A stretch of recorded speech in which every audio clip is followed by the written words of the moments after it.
Assalamualaikum warahmatullahi wabarakatuh.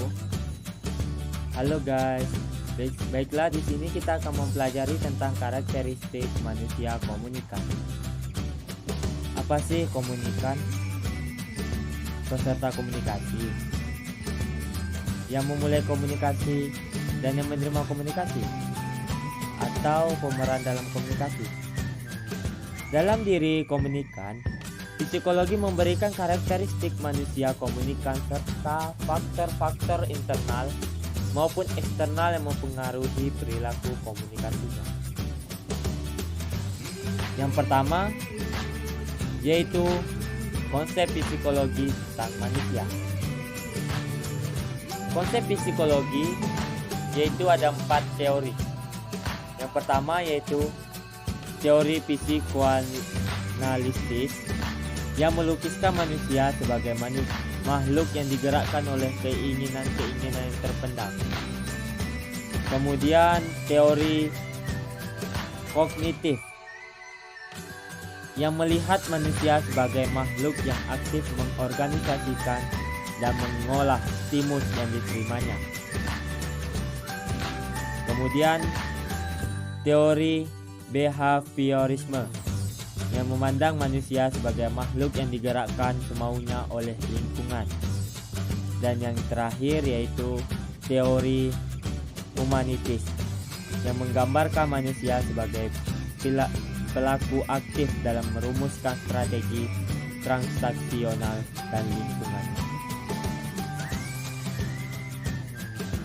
Selanjutnya, yang kedua, faktor-faktor personal yang mempengaruhi perilaku manusia. Yang pertama, biologis. Warisan biologis manusia menentukan perilakunya. Dapat diwakili sampai struktur DNA yang menyimpan seluruh warisan biologis yang diterima dari kedua orang tuanya, seperti insting atau pola pikir seseorang, dan motif biologis akan kebutuhan.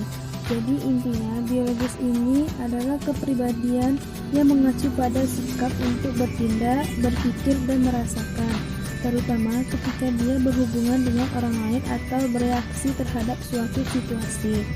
Kepribadian meliputi kebiasaan, sikap, dan karakteristik yang dimiliki seseorang dalam berurusan dengan orang lain. Konsep kepribadian adalah konsep yang sangat luas, sehingga untuk merumuskan definisi yang dapat mencakup keseluruhan. Selanjutnya yang kedua, sosiopsikologis. Karena manusia adalah makhluk sosial, dari proses sosial ia memperoleh beberapa karakteristik yang mempengaruhi perilakunya. Jadi intinya bisa diartikan juga merupakan bidang keilmuan yang mempelajari tentang perilaku atau mental manusia yang berkaitan dengan hubungan antar individu dalam masyarakat. Yang ketiga, sosiogenis. Meliputi keinginan memperoleh pengalaman baru, keinginan akan rasa aman, keinginan untuk mendapatkan respon, keinginan akan pengalaman. Jadi intinya ini adalah suatu ambisi seseorang untuk mendapatkan apa yang dia inginkan. Sosiogenis sendiri menurut W.L. Thomas dan Floria, motif ingin tahu, motif kompetisi, motif prestasi, dan juga motif kasih sayang, motif kekuasaan, motif kebebasan. Yang keempat ada sikap. Sikap bukanlah perilaku, tetapi merupakan suatu kecenderungan untuk berperilaku dengan cara-cara tertentu terhadap suatu objek sikap. Sikap juga mempunyai daya pendorong dan motivasi. Sikap juga relatif lebih menetap, lebih mengandung aspek evaluatif. Sikap timbul dari pengalaman. Selanjutnya itu yang kelima ada emosi. Tanpa emosi kita tidak akan sadar atau mati. Setiap orang ada yang bisa menahan kesabaran dan juga ada yang tidak bisa menahan kesabaran. Yang keenam, kepercayaan. Kepercayaan dibentuk oleh adanya pengetahuan, kebutuhan, dan kepentingan. Pengetahuan berhubungan dengan sejumlah informasi yang dimiliki seseorang.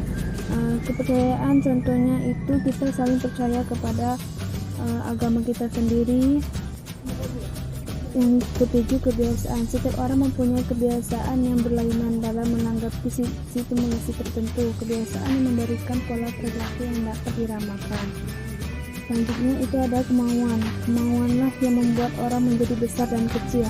Kemauan erat kaitannya dengan tindakan, bahkan ada yang mendefinisikan kemauan sebagai tindakan yang merupakan usaha seseorang untuk mencapai tujuan. Jadi maksudnya apabila kita ingin sesuatu, kita mempunyai kemauan yang besar untuk menggapai apa yang kita inginkan tersebut. Namun dalam kemauan tersebut juga kita harus memiliki usaha, niat, dan Oke, next teman-teman, kita beralih ke pokok bahasan selanjutnya, yaitu faktor-faktor situasional yang mempengaruhi perilaku manusia. Yang pertama itu ada ekologis, di mana lingkungan sering menyatakan bahwa keadaan akan mempengaruhi gaya hidup dan perilaku. Dan yang selanjutnya, yang kedua itu faktor rancangan dan arsitektur.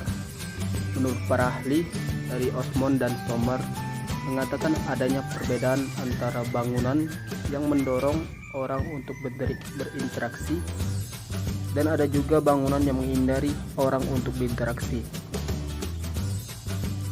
Selanjutnya itu faktor temporal. Faktor temporal mana itu yang mempengaruhi manusia bukan saja di mana mereka berada, tapi juga bila mana mereka berada. Itu yang dimaksud dengan faktor temporal. Dan selanjutnya itu suasana perilaku. Suasana perilaku, pada setiap suasana terdapat pola hubungan yang mengatur perilaku orang-orang yang di dalamnya. Yang kelima ada teknologi. Dalam ilmu komunikasi, menurut para ahli, Marshall menunjukkan bahwa bentuk teknologi komunikasi lebih penting daripada isi media komunikasi. Dan yang selanjutnya yang keenam yaitu faktor-faktor sosial. Dari segi komunikasi, teori penyebaran inovasi dan teori kritik memperlihatkan bagaimana sistem komunikasi sangat dipengaruhi oleh struktur sosial.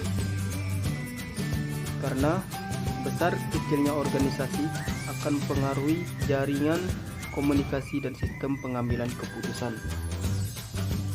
Dan yang selanjutnya yang ketujuh, lingkungan psikososial. Tadi tentang komunikasi organisasional menunjukkan bagaimana iklim organisasi mempengaruhi hubungan komunikasi antara atasan dan bawahan, atau antara orang-orang yang menduduki posisi yang sama. Dan yang terakhir yaitu stimulus yang mendorong dan memperteguh perilaku. Manusia memberikan reaksi yang berbeda-beda terhadap situasi yang dihadapinya, sesuai dengan karakteristik personal yang dimilikinya.